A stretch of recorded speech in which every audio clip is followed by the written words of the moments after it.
Olá, hoje o programa Construir, Reformar e Decorar está aqui no Instituto Memória Histórica e Cultural da UX para conversar com a professora Luísa Iotti, que é uma pessoa muito conhecida aqui na nossa cidade, que é doutora pela PUC em História e dá aula aqui na UX desde 1988. Tudo bom, Luísa? Tudo, Rubinho. Prazer participar do teu programa. Prazer é todo nosso.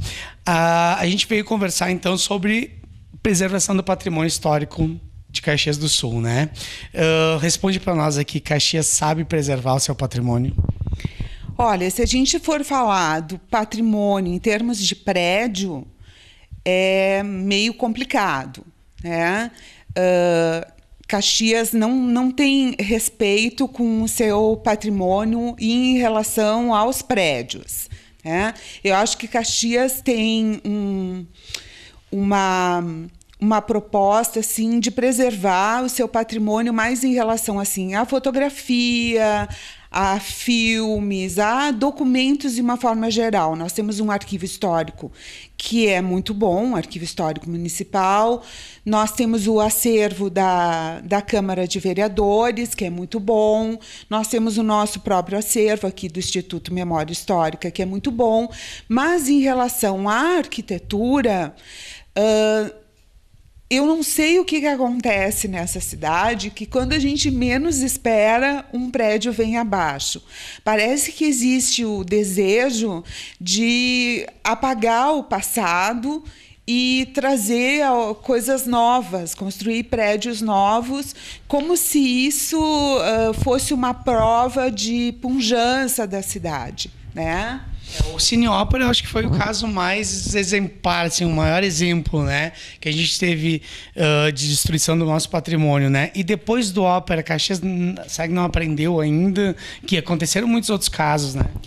Olha, eu acho que o caso do Ópera foi o mais marcante, o mais triste, porque ele conseguiu reunir muita gente. Eu acho que foi o caso assim, onde nós conseguimos fazer o abraço ao Ópera, né? Que reuniu centenas de pessoas e também foi o caso mais... Eu me lembro, eu era estudante, a gente foi liberado da escola e foi lá. Eu me lembro que eu estava lá naquele... Mas não adiantou, né? Não adiantou. E foi um caso assim que colocou bem em jogo a posição das pessoas. Porque foi colocada uma placa em cima do Ópera, uma faixa em cima do Ópera que dizia: queremos casa, ópera não. né? Então, houve todo um movimento contrário à preservação do ópera, ao mesmo momento em que se brigava pela preservação do ópera. Como se a cultura e a questão da habitação estivessem uma contra a outra. Contra a outra, como se não pudessem andar de formas... Então, depois disso, houve várias demonstrações de que Caxias não se preocupa com a sua história. Nós tivemos, assim, por exemplo, um exemplo que eu acho incrível, quer dizer, a demolição da Casa Rabi, que ficava na Borges com a Sinimbu. Bem no centro, próximo ao Eberle, né? Próximo ao Eberle. Ela começou sendo demolida por dentro. Nós, na época, a gente tinha um grupo que trabalhava com isso, nós fomos lá nos informar e o pessoal disse, não, a gente só está reformando ela por dentro. Isso foi num período de carnaval. Quando a gente voltou do feriado, a casa estava no chão. E o que foi construído no lugar? Nada. Um estacionamento, né, para as antigas lojas Arno. E hoje... ali está construída uma caixa horrível, um quadrado horrível, onde está instalado um banco.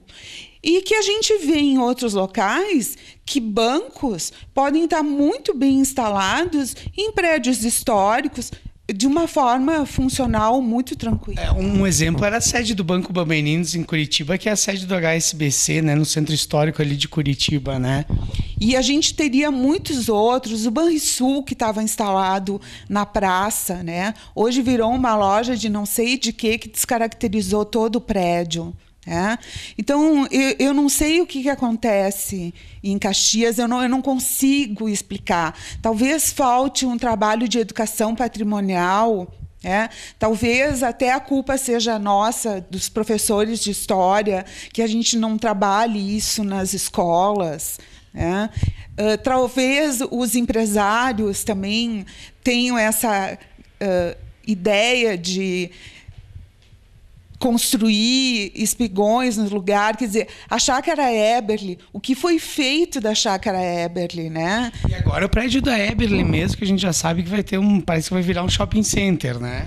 O que é uma tristeza para a cidade, né? Que é um prédio significativo. Quer dizer, se ele se mantiver alguma parte da estrutura, mas a gente sabe que as pessoas vão mudando por dentro. Como assim? O Compac deu autorização para que aquele prédio da Marechal Floriano com a Júlio fosse reformado por dentro. E aí, simplesmente, caiu. Exato, ali no centro, né? Que desabou e foi recente, né? Recentíssimo. Então, caiu. Houve um acidente. Coisa que eu não acredito. Obras, Então, isso não existe. Luísa, e assim, explica pra gente o que Caxias teria a ganhar com a preservação do patrimônio. E depois eu quero que tu faça uma comparação, como acontece, como tu vê isso na cidade de Caxias e nas outras cidades próximas, até Porto Alegre, Pelotas, Santa Maria e outras cidades do país. Porque assim, a gente vive num mundo globalizado, onde tudo está igual. Shopping center é igual no mundo inteiro. Quando tu vai visitar um lugar, o que tu quer ver nesse lugar? O que esse lugar tem de diferente? O que geralmente esse lugar tem de diferente? É a sua história. Ou algo relativo à sua história. Se um turista vem visitar Caxias, o que ele quer ver em Caxias? O seu artesanato, os seus prédios históricos, as suas cantinas, o que sobrou da sua história. Por exemplo, do centro de Caxias sobrou pouco ou quase nada. Quando eu levo um turista a conhecer Caxias, o que eu vou levar a ele? No pouco que sobrou. A igreja de São Pelegrino. E o que mais? O fim que foi dado, a utilização hoje ali da estação férrea, tu acha que é uma forma positiva de utilização do patrimônio, de preservação do patrimônio? Olha, eu acho que é uma tentativa, que é uma tentativa válida. Mas eu não sou um arquiteto para avaliar corretamente, mas acho que é uma forma de se tentar, mas está bem descaracterizado, Não é uma coisa assim que eu diga, olha, aqui foi isso, foi aquilo, Eu acho que o local se perdeu, está bem descaracterizado. Tu tem algum exemplo concreto assim que tu vê que está bem utilizado, preservação de patrimônio de prédio histórico em Caxias que está sendo bem utilizado? Te recordo de algum? Eu acho que a universidade tem se preocupado com isso e nós temos o Campus 8, que está bem preservado e agora foi tombado pelo Conselho do Patrimônio Histórico, e acho que ali a gente vai ter um espaço que vai ser bem utilizado. Bom, Luísa, eu te agradeço muito, e no próximo bloco nós vamos conversar com a Sandra Barella, que trabalha junto contigo aqui no Instituto de Memória Histórica e Cultural da UX, que vai falar um pouco também sobre toda essa preservação do patrimônio e uma parte mais arquitetônica, mesmo dados de arquitetura. Então a gente volta no próximo bloco. Te agradeço muito, é um prazer enorme. Eu que agradeço e estou sempre à disposição. Muito obrigado. Então até o próximo bloco.